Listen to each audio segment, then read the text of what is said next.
17 years to working in the field of public service. Over the course of her career, she has held a variety of positions in both the private and public sectors.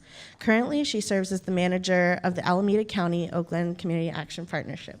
In this role, she has coordinated and implemented a myriad of asset-building strategies as a part of her agency's Helping Work Families initiative for Alameda County's low-income residents. Ms. Clemens holds a Bachelor of Science degree in Business Administration and a Master's degree in Behavioral Science from California State Dominguez Hills in Carson, California.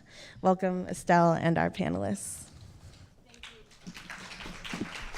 It's on. Yes, it is. Okay, good. Thank you all for staying. It has been a very informative morning, and that was a great conversation. So now we're going to talk about financial empowerment.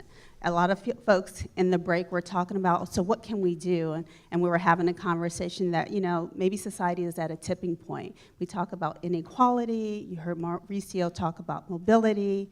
And so what are we doing around helping folks, and what kind of programs are out there? And he said, we got to stop talking about we doing and really look at what they're doing. And some of these programs are place-based in the neighborhood, and I'm a big believer of having programs in the neighborhood.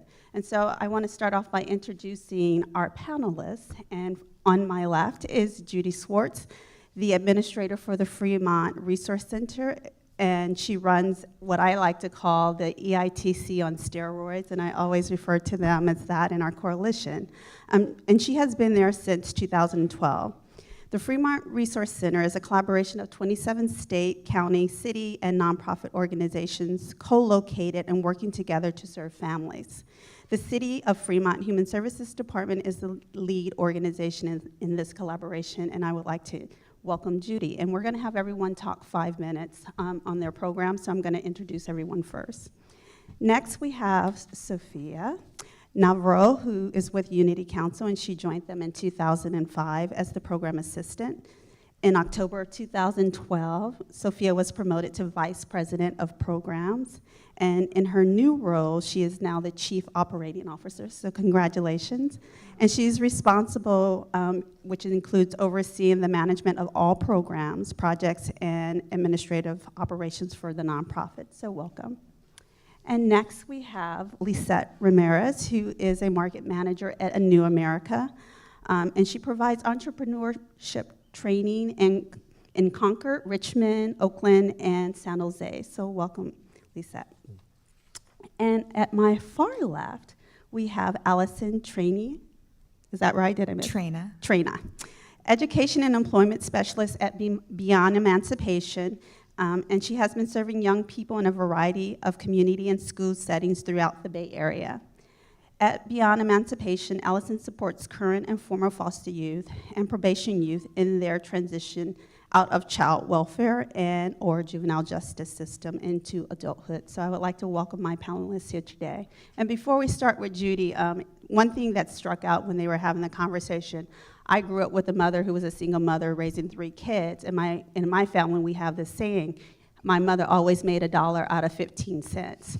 And so maybe some of you guys have heard of that. And what that does speak to is, like I said, she graduated with 11th grade education and not high school diploma, but she had common sense. And so in our family, the tradition was, I went on to college, the first of my family to graduate, is that you went to live with another family member who had. So when you talk about the strengths in families and different cultures, that's just one example. Like Mauricio said, you know, what is it that gets one person out, and how can we learn from those assets and build on that? So without further ado, I would like to welcome Judy, and you have 5 minutes to talk about the great programming that you're doing. Okay, thank you very much, Estelle. It's so inspiring to have just heard Mauricio. I feel like, oh my gosh, to go after that unbelievable presentation. I feel I've been following his work for a long time, and I do feel that the Fremont Family Resource Center and the work we're doing there is greatly inspired by that in terms of being strength-based and customer-driven. I think that's what we try and do there. So I have the privilege of being the administrator of the Family Resource Center. I'm a City of Fremont employee, as Estelle said, but my job is really to coordinate and to work with the agencies that are located at the FRC. Many of partners are here in this room, so you all know a lot about the FRC already, but the idea is that Our customers who come there, we serve southern Alameda County, the Tri-Cities of Fremont, Union City, and Newark. That if a customer finds their way to the FRC through the coordinated and integrated service delivery system there, that they can access the services that they need to create a plan that works for them. About 90% of the people we serve are low income. And the services are a wide range of services from mental health services, employment services, public health, culturally based services, volunteer services. You kind of name it, it's a one-stop shop and the go-to place in southern Alameda County. 2 years ago, we were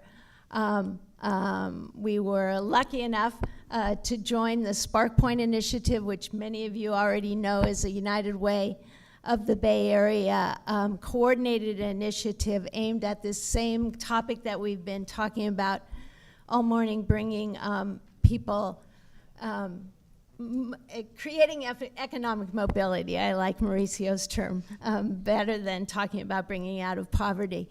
And again, inspired by the Family Independence Initiative, it's the Spark Point Initiative is about data and tracking data so that we can learn from it what we're doing really helping people become stable and actually thrive.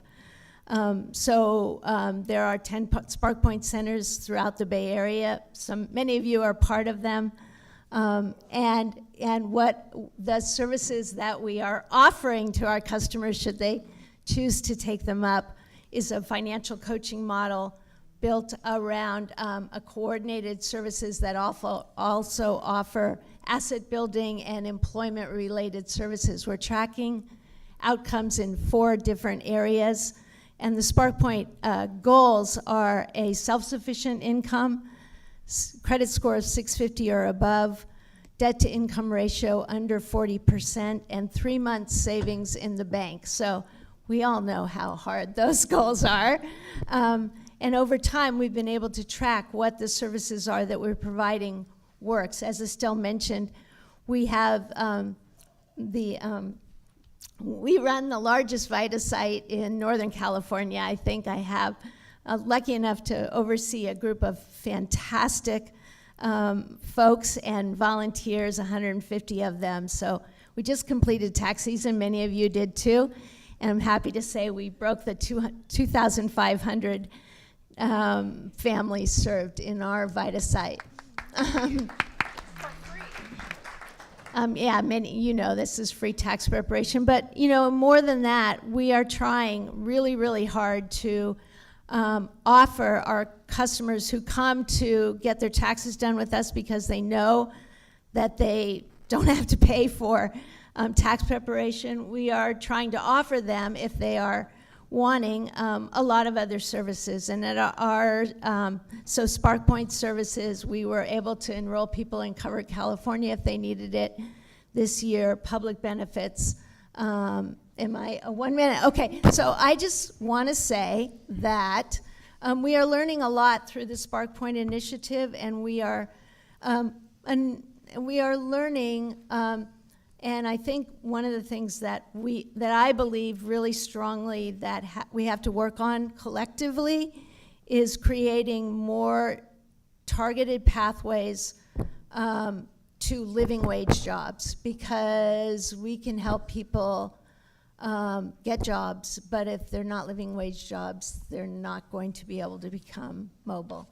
So that's what we're going to be working on in the future. Thank you. Good morning, everyone. Is this on? Oh, okay. So my name is Sofia Navarro, and I'm with the Unity Council. And the Unity Council has been around for 50 years. Actually, this is our 50th anniversary. So when we were talking about the war on poverty, our agency really came out of Lyndon B. Johnson's initiative at that time.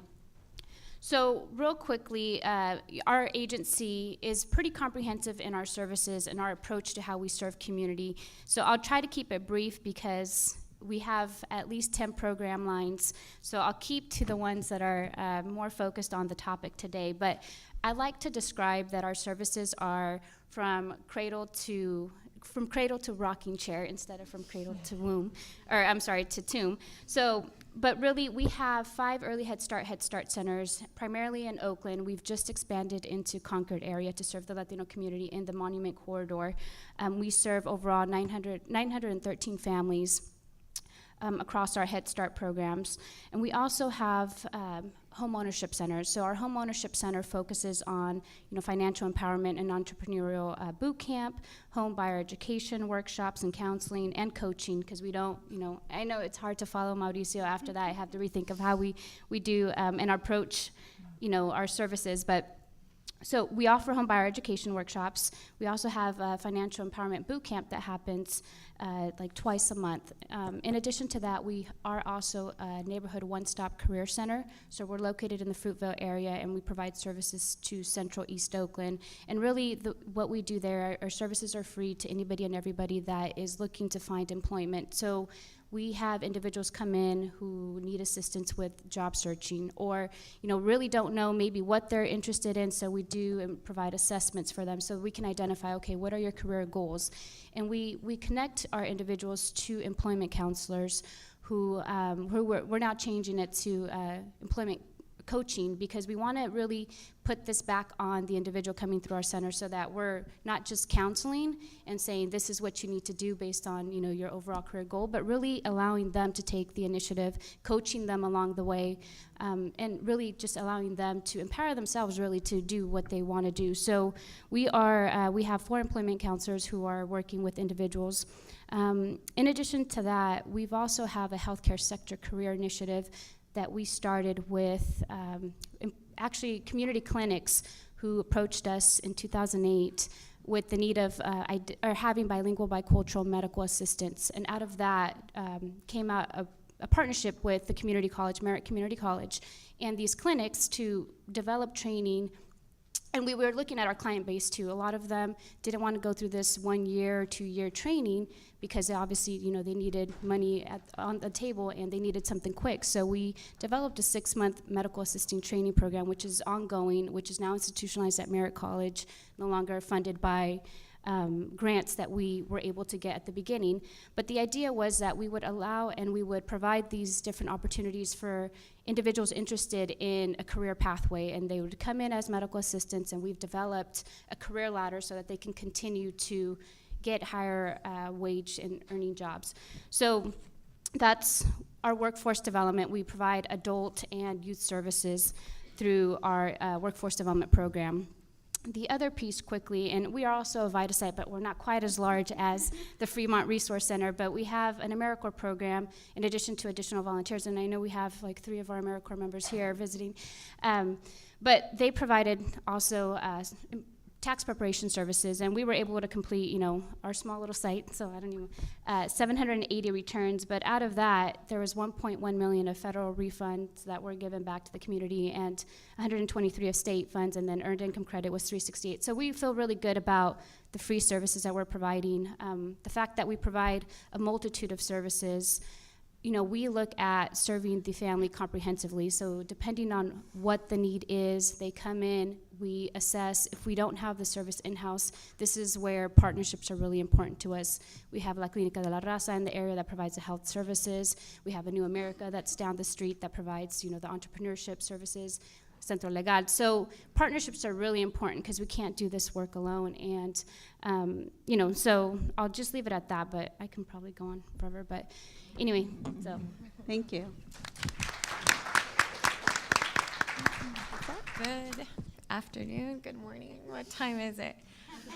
Well, I'm glad to be here today. I'm actually in for Jeff Butler. You probably saw him in your books there. That's not me, it's my coworker. But I am happy to be here. I'm happy to have had a chance to listen in to Mauricio. And I'm here to tell you a little bit about what we do at A New America. As you heard earlier, A New America has offices in Oakland, Concord, San Jose, and Richmond. And what we do is we provide training and technical assistance through entrepreneurship, asset building, and social responsibility.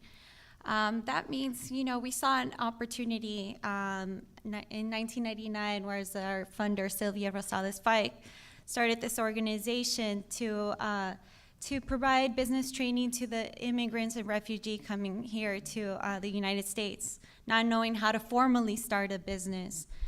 Now we have developed and we have grown to train, not only focus on refugees or immigrants, but we also saw that our clients were becoming third, fourth, fifth generation, all around American people coming into that needed this training.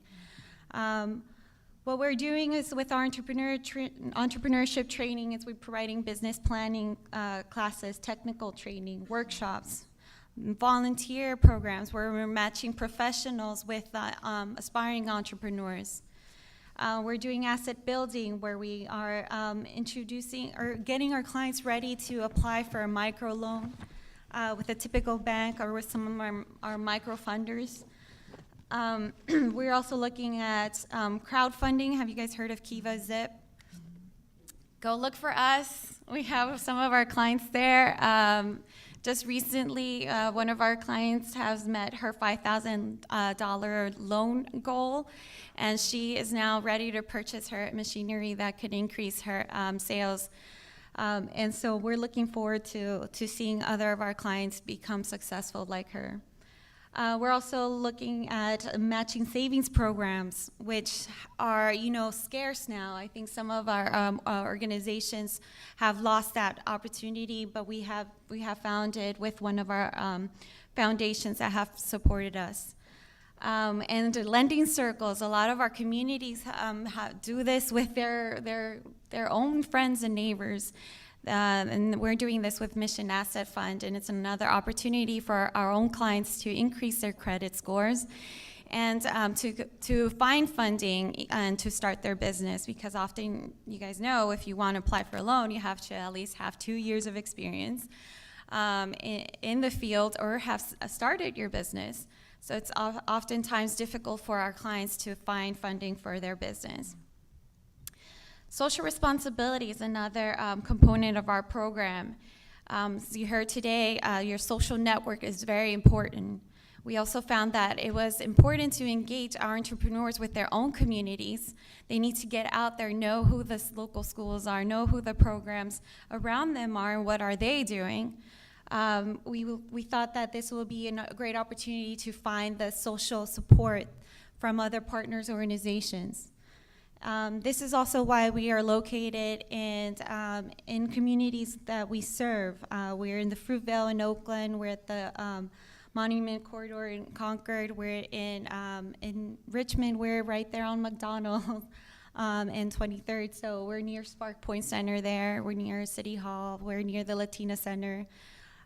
So we're trying to engage our clients to be part of their communities.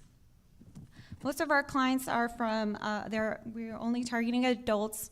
They're all mostly working adults. So we have this class, we developed this class so that they are able to work full-time, are able to attend to their families, but also work on themselves, work on improving themselves, on educating themselves on what to do to have a successful business. So our target, our clients are ages between 25 and 55. 62% of our clients are females. They're all mostly low income. They're in startup stages. That means that they're, this is a notion. They want to do it. They know they want to be their own boss. They're in planning stages where they maybe have informally started a business. Where we have clients that have that start selling food during lunch at their own place, invite over their husband's friends for dinner, and they start managing this informal restaurant. Or they're starting to sell from their house clothing, or start tailoring. These are informal businesses that are probably planning stages where we want to teach them and educate them on how to do this formally. Oftentimes they do this because it's another way to bring another source of income, but maybe it's an opportunity for them to grow this business and be the main source of income for their families. Expansion stage, we have clients that have started a business and now are success stories, where they own 4 restaurants, where they have been featured in television shows as Check Please. Recently, our client Tina Ferguson of Smoke Berkeley was featured. I don't know if you guys caught that show. Great chocolate pecan pie. And A New America has continued to be in the Fruitville area. We've been there. Well, I've been there 6 years, but A New America has been around for about 15 years, so it's our quinceañera this year, and so we're celebrating in August where we're going to feature all of our clients and reward some of the clients that have been successful and have really grown on their own. We really encourage them to do so, to analyze what are your goals, what are your business, where do you see yourself, how can you get there? What do you need? So it's a coaching session, and where they really do this on their own. We're really proud of our clients, where we just point them to the right direction or answer their questions and get them there. So you'll be able to see that at our expo this August, and we really love to feature our clients there. So we look forward for you guys to visit our website and take a look at that. I got to get my plug in. I know, right? Good PR, good PR. Now, Good morning. My name is Allison Traina. I'm here on behalf of Beyond Emancipation, which is where I get to serve every day. And Beyond Emancipation is Alameda County's primary partner for providing supportive services to current and former foster youth between the ages of 18 and 24, as well as probation youth who are duly involved in the foster and probation systems. We focus primarily on 3 areas: education, employment, and housing. We work with individuals and groups, that's kind of our service model, working one-on-one with individuals, doing a lot of the coaching that some of my panelists have shared, and also in supportive cohorts. We have a cohort on Laney College's campus for folks who are pursuing their education. We have employment cohorts around culinary skills, professional skills. Coaching is kind of the foundation of the work that we do. All of our staff is being trained as coaches from the top down, so it's a big part of the way in which we offer services, a strength-based way. And so I do work as an education and employment specialist one-on-one with these young adults. I also coordinate the New Beginnings program, which is a partnership we have with Alameda County, where we provide internships with the county to 21 young people, 6-month-long paid internships. So that's definitely a highlight of my job, and I'd be happy to talk more about that later. But I think I'll stick with that for BE. Thank you, Allison. Give them all a round of applause. So we have I know it's getting close to lunch. Your tummies are probably growling. Make sure you take some of those bagels and those carbs with you when you leave, though. I wanted to ask a couple questions. So this is kind of financial, family economic empowerment session. And so we use a lot of these words. I always say they're the buzzwords, right? It's the latest thing. And so I want to ask each of our panelists kind of what does family economic empowerment mean to you? Go ahead. We'll go, Allison, we'll start with you since you just concluded. Sure. Family economic empowerment. I think for us at BE, that means understanding your relationship with money. We do a lot of work with clients one-on-one, and even a lot of work as a staff to understand our own relationships with money. Looking at your values around money, your habits, the beliefs that you grew up with around money and handling it, having it, not having it. So I think it's a key element of that empowerment is understanding your own relationship, or for our clients to understand their own relationship with money. And are the choices, the goals they have, are the choices they making in line with that, or do they need to take a different course and re-examine that? And it doesn't have to go in order, whoever would like to jump in. Okay. We'll keep the sequence going, I guess. Family economic empowerment. As I said earlier, our clients are primarily adults, working adults that have families and have other priorities. But they are taking the priority to focus on their training, on business. And I think what we've seen with some of our clients is that once they have started their business and they're promoting their business, they feel comfortable saying, like, yes, I got my business license. I have hired an employee. I am saving for my college, my son's or my daughter's college fund. I think that's where we see family economic empowerment, is when not only is this business helping one individual, it's helping another employee, maybe his or her family, and the entrepreneur's family. As it was said earlier, Mauricio, he said, you know, once the parents start doing it for themselves, it will really make a difference for the family.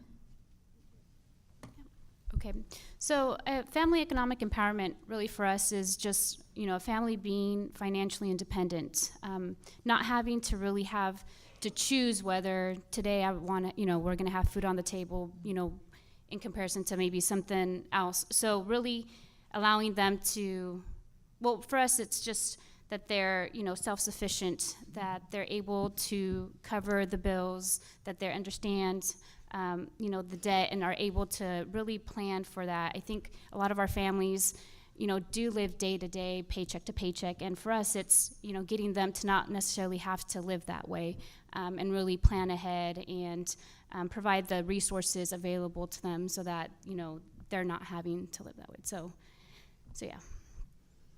I don't know that I have anything to add. I think everyone has said it really well.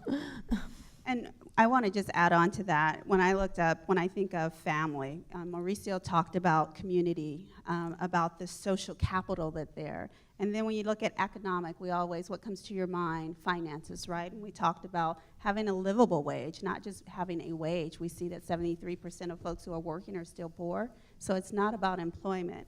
And then lastly, empowerment. And what does empowerment mean? To give power. And I like more so to invest. So when we think about, I think what we're going to walk away, at least I know what I'm walking away here today with as managing our community action agency, is looking at what the work that we do with a different lens. Because I think when we come through the educational system, it's kind of, we've been taught and we have this data, but really looking at the assets. And, you know, one of the things that Mauricio said is that these families are expert on their own lives and putting value in that. So I challenge you in your daily work that you do. If we're all public servants, I think uniquely we are called to this work, because a lot of us could get paid to do something else, but we do this every day, to really challenge ourselves and look at and advocate for systems change going forward so that we can empower the community and we're part of that community. And then if there's questions that we have or some comments from the audience, we can take a couple of questions right now. Are there any? Any comments? People Okay. are hungry. Okay. I'll be loud. I'm Casey. I work for the City of Oakland for a council member, and I'm curious about, Judy, what you spoke at the beginning in regards to increasing the number of living wage jobs. From your perspectives, how can we do this? How can we incentivize employers to pay more, or incentivize companies that have more opportunity for living wage jobs to locate here where we know we have great need? You know, I've had the opportunity to sit in on some exciting meetings between a CBO that has done a lot of work putting together community colleges with high-tech employers who have actually living wage jobs for people that don't have four-year engineering degrees, and creating pathways from to provide opportunities for adults who would not even find their way to the community college system, by providing wraparound support in terms of, you know, intensive case management, public benefits uptake, all the things that somebody needs in order to find their way to school, tutoring, and stay in school. And I don't know if they're in the room, but this CBO has had great success in doing this in Southern California, and I think also in San Francisco, creating like an accelerated pathway to jobs that are like 2-year engineering degrees. So, I mean, I guess what I'm saying is I'm learning that there are jobs out there that the employers are saying we can't find people to do these jobs, And there are people that we all serve that, if they had, I believe, if they had adequate support, both financial and, practical support, I'm thinking of Mauricio, if they want it, that we could make those connections. So I'm really interested in hopefully being able to be involved in that effort. I hope that made sense. Yeah. And I like to add, also sit on the Alameda County Workforce Investment Board, and that's one player that's missing here. There's a lot of resources, and so last time we had an ICPC meeting, I talk about creating these pathways and not operating in silos as providers. So I think that's what we're all going to be challenged with moving forward. And so I want to thank you guys for being here today, and where I would like to introduce our next speaker who's going to close us out. I'm going to put a shout out to Community Action first. On Friday, we are having a screening for Inequality for All at 6 p.m. at Laney College. So you are all my new closest best friends. So feel free to join me at 6 p.m. and we'll be at Laney College. I'm looking at Inequality for All. And then on May 17th, we're going to have our March to End Poverty. Don't leave yet. We're going to have our March to End Poverty, and this is where we get together, and we're really marching to celebrate the 50th anniversary of the War on Poverty. It's far from over. Our work is far from over, and we believe in collective impact and keeping this on the local and state agenda.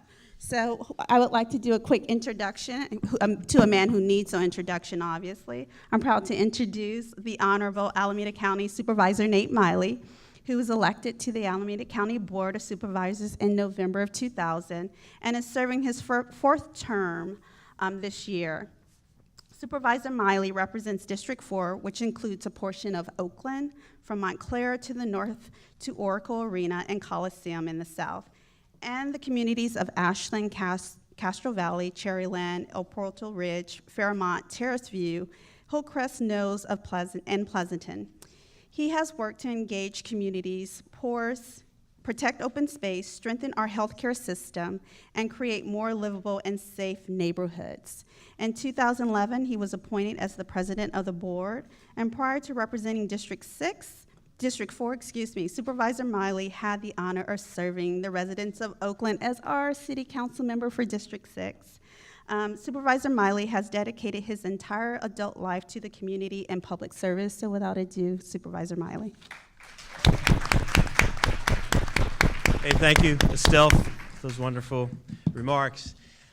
It's good to be here to speak with you folks briefly, because I have a press conference at 12:15 dealing with the sports teams, and I guess I got to get down to do that. But I wanted to get here just to make some closing remarks. I see you've had a very exciting and informative agenda this morning program. I caught some of the panel just a minute ago, and I'm sure some of the themes I'm going to hit upon you've already covered in detail, and so I can just hit on them, give you some of my thoughts, and then let you head to lunch, I think.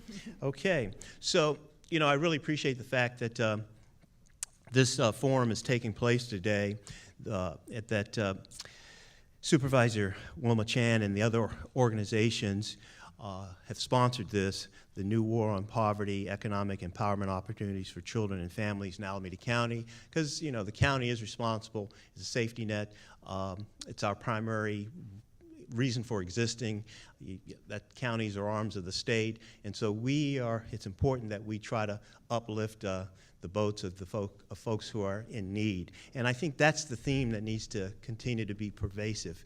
A rising tide lifts all boats. So we need to be working to ensure that communities are wholesome communities, so that even when people think about gentrification, if gentrification is done in a way that is conducive to the community and lifts up that community and doesn't leave folks behind and doesn't leave others moving out and going other places and continues to perpetuate poverty, then gentrification, and maybe that term needs to be rephrased, can be a good thing, because communities cannot continue to survive if there aren't banks in those communities, if there aren't commercial establishments in those communities, if there are not good schools in those communities, if the communities aren't safe, and if they aren't providing housing for all. So all of that's important. So we cannot, segment our society, and that kind of gets me, like with I chair the Social Services Committee, and we have people on general assistance, and they get 3 months on general assistance. That's really not enough, and we know we need to do something about that. But ultimately, through our social services agency leading the effort on that, we're looking at workforce development. We're looking to try to create a mechanism so that folks can get trained and get jobs, and they can take care of themselves, take care of their families. That's extremely important, and we want to target, GA recipients. We want to target the homeless. We want to target at-risk youth. We want to target veterans. We want to target reentry populations. Just this week, with at the Board of Supervisors meeting, we were looking at our AB 109 realignment plan and program, 3-year plan and program there, where we're looking at trying to provide holistic services to the formerly incarcerated. So once again, those who want to take advantage of being conducive producers in society can do that, but we aren't putting barriers and roadblocks and obstacles in the way of that happening. So I think all of that's important. So the new war on poverty, I think, is looking at this stuff comprehensively, and I think that's the beauty of this. I mean, inequality for all. We know that the gap between the middle class and the rich is getting even more extensive, and that's the middle class. So then you have people who aren't even part of the middle class. We have to try to address that. I heard the effort at trying to come up with a minimum wage. I think that's important. All of these are tools, but in isolation, it's just one tool. It's got to be a comprehensive strategy. Now, I'm not here to tell any of you that we're going to end poverty. I'm not here to tell you that, because I'd probably be lying. And I like to look at things practically. I also like to believe we're living in the world as it is, not in the world as it should be. Because if the world was as it should be, there would be no homelessness, there would be no poverty, there would be no crime. We could all be very happy people if all of those things were happening. Everybody would get a good education, et cetera, et cetera, et cetera. But if you think that's going to happen in this world, I want to tell you it's not. But that doesn't mean we shouldn't be working towards the world as it should be. We have to constantly be working in that direction, constantly. Some of us old-timers, I know Larry Hill out there and Seth Kaplan, they're old-timers. I'm not as old as Seth and Larry, but, they've been at it for a long time. And at some point, they're going to leave the scene, and we got to pass the baton. And I think there's some millennials out there. The millennials are going to have to carry that baton. So it's important that we continue to, it's a journey, and it's not a race. It's a marathon that we're constantly moving forward to make our society better. So I don't want to discourage you by saying we're not going to end poverty. I want to encourage you by saying we've got to constantly work at this. We've got to work at transforming communities. We've got to work at making sure they're minimum wage. We've got to work at economic development. We've got to work for environmental justice. We've got to work for sustainability. We've got to work to take care of our planet. We've got to do all those things. When we're doing all those things, we're advancing society, and we have more of an opportunity to reduce poverty, to reduce the fact that people are suffering because of lack of housing, food, safety, etc. So those are important things to consider. Finally, I just want to say that I'm all about producing communities that are livable communities, communities that are thriving, that we all want to be in, that we want to go out and you take a walk in, ride a bike in, sit out on the porch, socialize, have kids going to school, walking to school. I like kids walking, biking to school as opposed to being driven to school. Communities have, stores that you can walk to. livable communities. That's what it's all about. And livable communities, if communities are livable, then they're good for everybody. They're good for whatever race, whatever gender, whatever economic status you might have. So that's what we need to be working on. Those might be ideals, but that's why I do the work I do, and that's what keeps me going. And I've been doing this work ever since I finished law school in 1976. So I've been in it for a long time. I'm going to continue to be in it for a little bit longer. You know, at least hopefully 6 more years, maybe a little bit longer than that. But even after I'm not an elected official, I do intend to continue to contribute to society, to this effort. But at some point, we got to pass that baton, and we've got to bring along a new generation that's going to take up the struggle and advance the agenda. And those of you who know, I like to talk about sports. So the point is, the ball game's not over.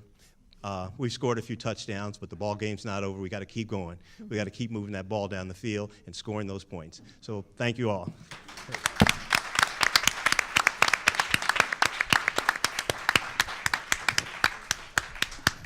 Thank you, Dave. That was great. I don't know if this is working, but we just want to thank you all for coming today. We really tried to approach this complex topic through different lenses, and I think we really had a rich discussion today, as well as a learning opportunity, both from the data lens, from the community experience lens, from looking at the way we do our own practice, and that enriching dialogue up there, to real life examples of people who are making a difference, particularly around assets. And as Sarah said in her conversation, the difference maker is what they found was around access to income and employment opportunities in the Bay Area. So we really want to thank you. We'll do a Survey Monkey to get your input on future policy forums. In the fall, we will do something related to young children and their families, the birth to 5, birth to 8 population, and child care and other issues. And then we are looking for ideas for our spring forum, so we'd love your input on that as well. So thank you to all the great participants for sharing from their perspective the critical lens through which we need to grapple with this journey, as Nate said, and we'll keep moving the ball down the field. Thank you very much.